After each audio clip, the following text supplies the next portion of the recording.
Hello, this is Miss Ferguson, and I'm back for part 2 of Chicano Quest for Homeland.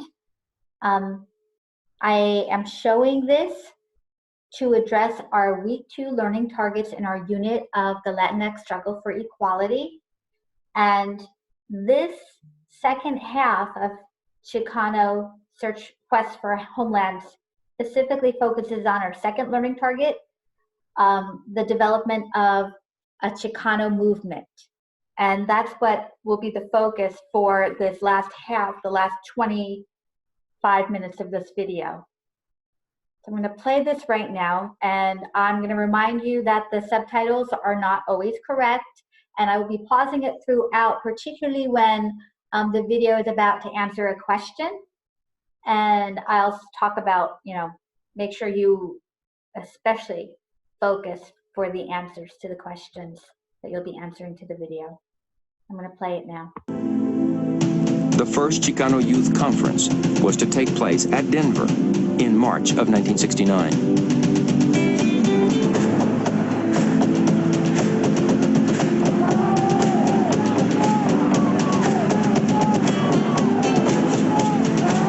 Chicanos everywhere were invited. Students, teachers, laborers, barrio youth. The coming event attracted considerable attention, not all of it desired. And FBI files on the Crusade for Justice showed that very proposal to convene a national gathering of Latino activists immediately drew the concern of J. Edgar Hoover and the FBI. This should sound familiar. What other groups have we learned about that the FBI gave attention to about the same time? It's amazing, some of the similarities. At that particular point in time, we assumed that we were under surveillance, but we had not yet become paranoid.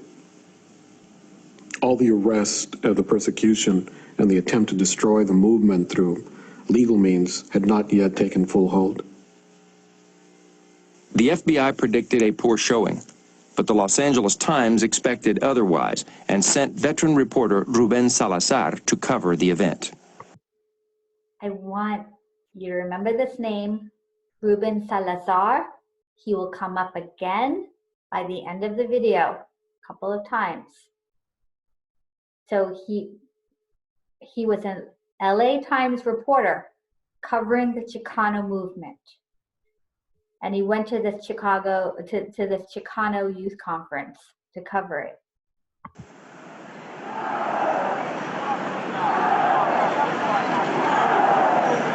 More than 1,000 came to the meeting, 3 times the Crusade's initial estimate. That was my first encounter with Texans and Coloradans and New Mexicans and Arizonians. And they were all Mexicans. And then there were Mexicans from Chicago, New York, Kansas. I didn't know there were Mexicans in Kansas. So this was one of the main purposes, to relate the farm worker struggle, the land struggle, the urban struggle. And in doing that, we forgot a lot about the urban problems. And, Corky Gonzalez hoped to adopt a plan of action. It would be a nationalist blueprint for self-determination, emphasizing separate Chicano institutions, community-controlled schools, an independent political party, and cultural affirmation. Some of these goals should sound similar to what we learned about the struggle for Black equality and goals of different groups within those movements.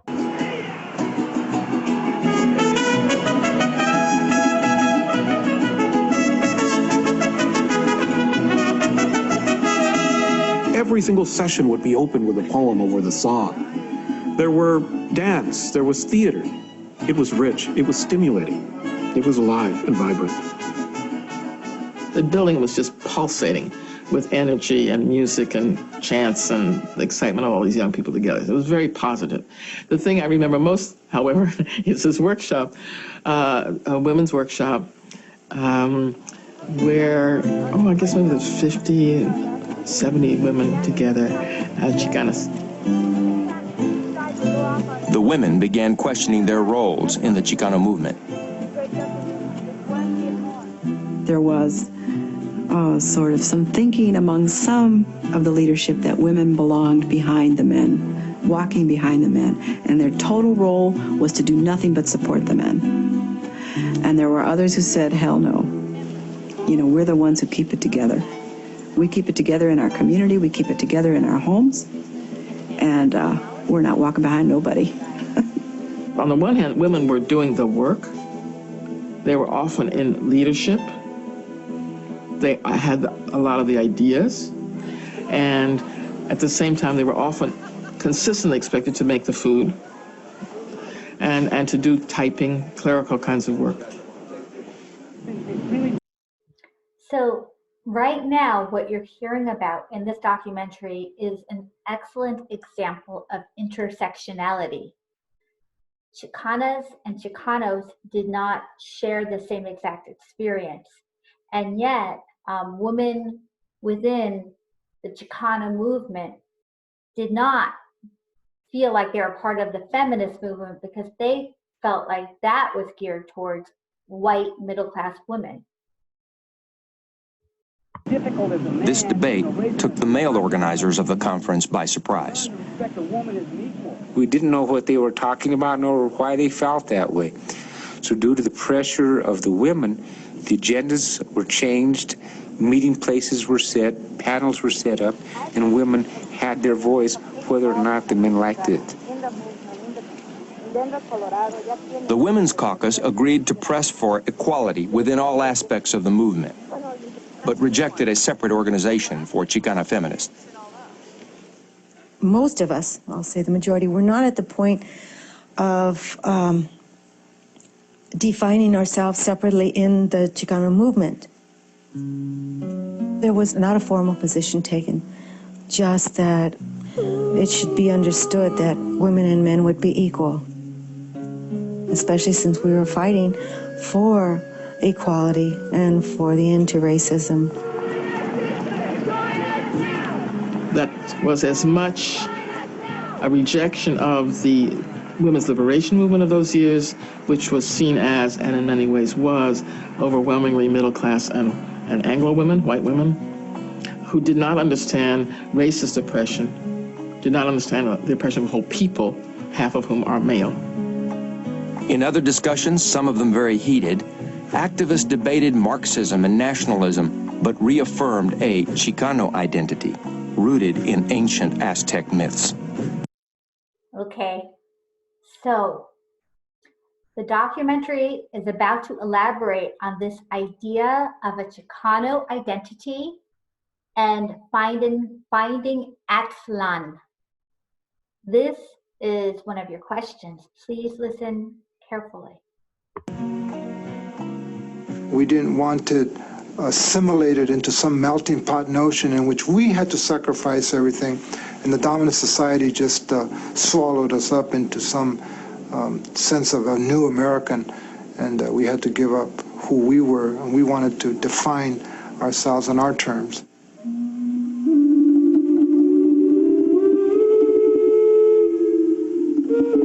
At night, Alurista, a young poet, was hard at work. Drawing upon Aztec folklore, he drafted a new mythology for Chicanos, describing a symbolic Chicano homeland within the borders of the United States. I presented it the next day as a poem that I thought encapsulated the spirit of the moment. I never planned anything else. I said, may I read you a poem? Before the world, before all of North America, before all of our brothers in the Bronze Continent, we are a nation. We are a union of free pueblos. We are Aztlan. According to legend, the Aztec people had migrated from a place called Aztlan to central Mexico. For Chicanos, Aztlan came to mean the southwestern United States, their homeland. It was a calling. It was almost like a declaration for us, and a calling to say, you know, we are Aztlan, we are Browns people, we're a nation. I think of Aztlán still to this day as perhaps the most important premise of the entire movement. It was about a state of being and a place. Every people have a place. And so to say you were Chicano without a place is impossible. So the place was Aztlán.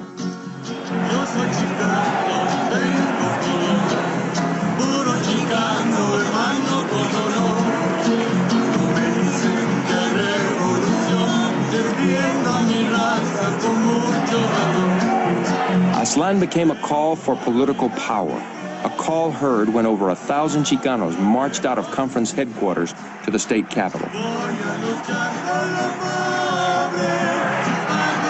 There, they lowered the Colorado state banner and raised the Mexican flag. With our hearts in our hands and our hands in the soil, we declare the independence of our mestizo nation. To outsiders, it looked like Chicanos were turning their back on America. To Chicanos, it meant they were here to stay. It meant we were home. It meant this was our historic land. It meant this is where we were from. It meant we weren't foreigners. It meant we weren't wetbacks. It meant we weren't illegal aliens. It meant we were in our ancestral land. We had been educated under mythologies and myths that basically emanated and came out of the American experience. You know. Whatever you had, you know, whether it's Manifest Destiny or the Cherry Tree or whatever myths, you know, energize your culture, we now had something, the myth of Aztlán, it connected us all.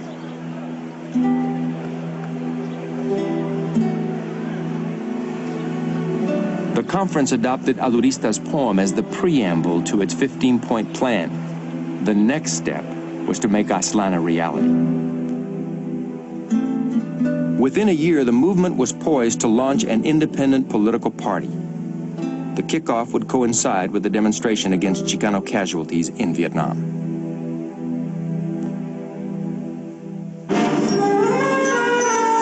Anti-war demonstrators protest U.S. involvement in the Vietnam War in mass marches, rallies, and demonstrations. Central Park is the starting point for the parade to the UN building. President Richard Nixon came to office in 1968, promising to reduce American troops in Vietnam. Instead, he widened the war.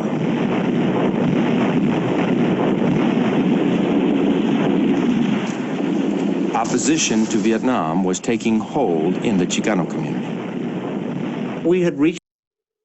So the next part, for a while, it's going to speak about why many Chicanos were against the war in Vietnam. This is one of your questions, so please pay attention. Reached the point where we were going to say that, hey, we don't have to prove ourselves, feel a inferiority complex, and go out and serve in that war. We're protesting against the discriminatory draft laws that give deferment to all the Anglo middle class people of this country and make the heaviest burden of the war fall on the poor, fall on the Mexicano. People were becoming expert at getting out of the war, you know, and so as more and more middle class people that could afford lawyers began to get deferments, the draft boards filled up their quotas with more of the poor, and particularly Mexican-American. Mexican-American casualties were disproportionate to their numbers. In the Southwest, Mexican-Americans made up 12% of the population, but accounted for almost 20% of the region's deaths in Vietnam, according to many sources. There was some dissent in our community about whether or not we should be protesting against the war, but it was generally a generational division. Young people were pretty much against it. Students were almost completely all against it. At the same time, I have to say that there was a very strong military tradition in our community. Mexican Americans had served with distinction in the U.S. military since the Civil War, and during World Wars I and II received the highest military honors. So there was and is a deep respect for the military in our community because it was one of the gateways, one of the paths that people took to gain an education, to gain some sort of self-respect.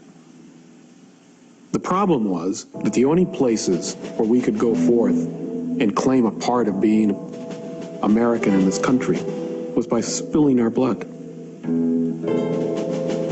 And the fatality rate is not consistent with the fact that we have so many inconsistencies as far as social problems here in Los Angeles, in our own nation, our own country. If you were asked to risk to die for something, what is it you believe in, and what do you owe to that country? You know, why should you fight over there when our main battle's over here right now? This is our land. This is our land. It's easy for the establishment to say, aren't we all the same? Aren't we all Americans? Well, obviously we're not. Otherwise we wouldn't be in the revolutionary process that we are in now.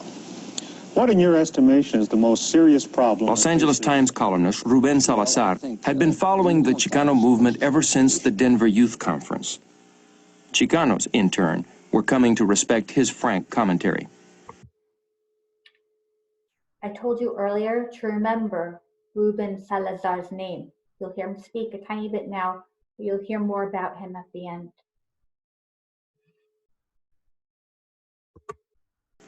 And when he goes in the army, he goes to... Salazar now joined Chicanos in vocal opposition to the war. Many of us are quite grateful that I, for one, probably would never have gone to college if I had not been in the army, thanks to the GI Bill. But the fact remains that we seem to lose more of our people in Vietnam in proportion to the rest of the population. A Chicano moratorium committee was formed to build momentum against the war. The idea came up, why don't we have a national meeting and start developing how we nationally do something against the war? So let's have our own Chicano moratorium. They held anti-war rallies in Chicago, San Francisco, Austin, and Houston, with a major demonstration slated for Los Angeles in August 1970. A moratorium march. Afterwards, Corky Gonzalez and others hoped to convene the first meeting of an all-Chicano political party. In many ways, the moratorium march was the apex of the Chicano movement. And it was a moment in which we all felt that we had to speak. And the war was the single most important issue that was confronting the country at the time.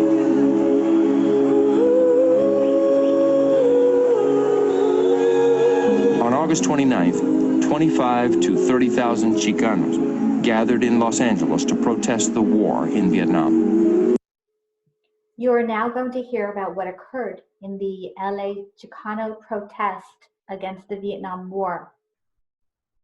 I ask you to summarize what happened, so please pay careful attention.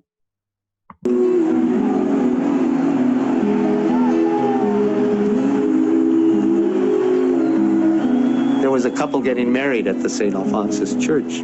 They timed their wedding so they could come right out of the church into the march. Ruben Salazar was there, and he came up right in the middle of, right up Whittier and Atlantic, the middle of the street, gave me a big thing. Well, you did it.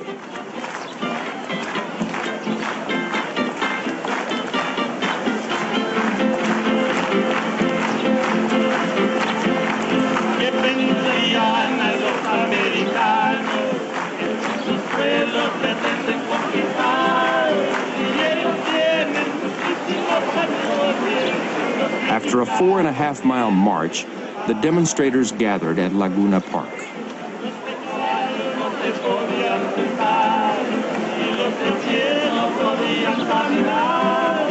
Everybody was there greeting their friends, greeting their families, people that they may, relatives they may not have seen in a long time that they happened to see August 29th. During the afternoon rally, a disturbance erupted at a local liquor store. according to the police story, some people went into a liquor store and walked out with some six-packs and went towards the park. And supposedly the shop owner called into the police. The police came and started chasing the people that supposedly took the beer, and the people ran into the park, and then the police wanted to go get them, but the people in the park wouldn't move out of the way, so they had to call more police and declared an illegal assembly.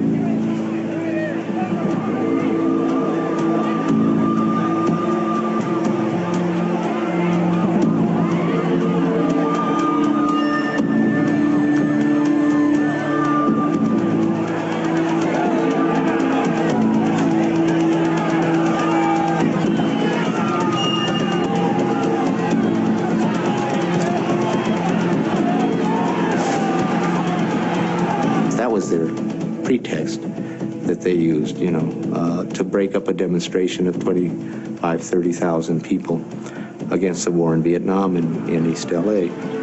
So you had a panic, you know, you had a stampede, a human stampede.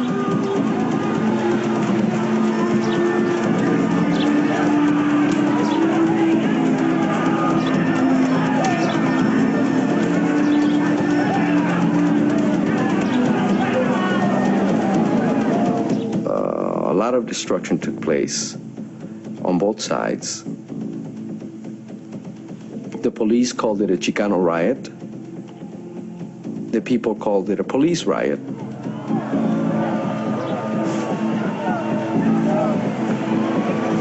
Demonstrators found refuge in nearby homes or in local businesses as police forced people out of the park and into the streets. I was in the restroom with little children that were there. They were very scared. They were crying. The mother had never seen such a thing.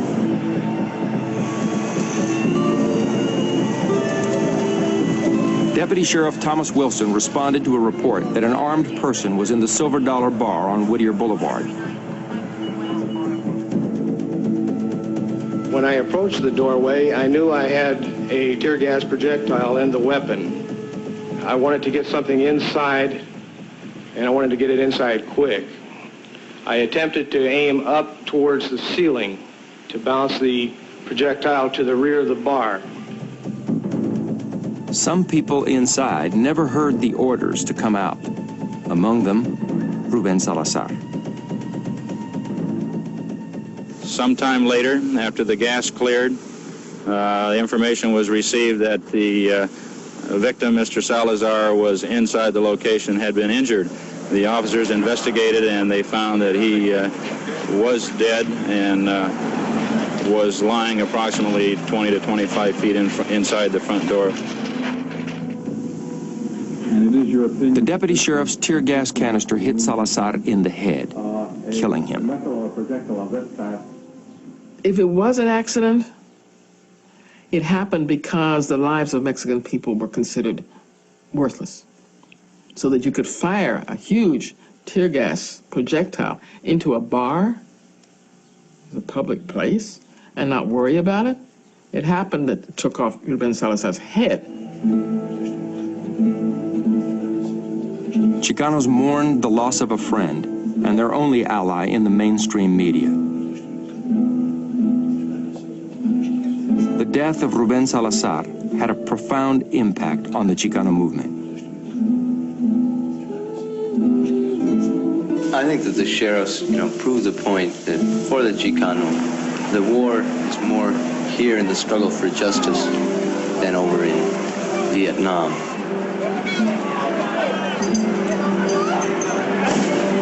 We had considered the possibility of violence, being that there were so many people, but certainly not deaths. 200 people were arrested, 60 were wounded, 3 died, and plans to create an all-Chicano political party were postponed.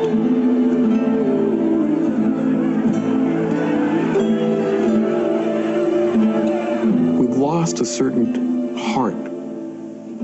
We lost a certain innocence of our ideals, that we could engage the country through the country's own ideals of the Bill of Rights, the ideals that the country was supposedly founded on, and that we could be killed. All people who are struggling for more social justice, it's a long struggle. But there are traditions that get set, there are concepts that get established, there's visions that get put out, there's dreams that get dreamed. And just having those in our lives and in our minds is a victory in itself.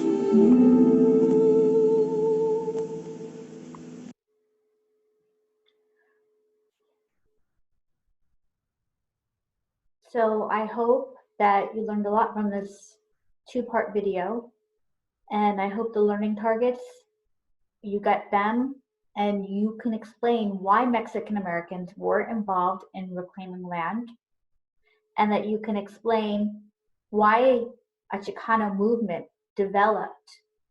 I hope that you're beginning to see similarities between the Black struggle for equality and the Chicano struggle for equality.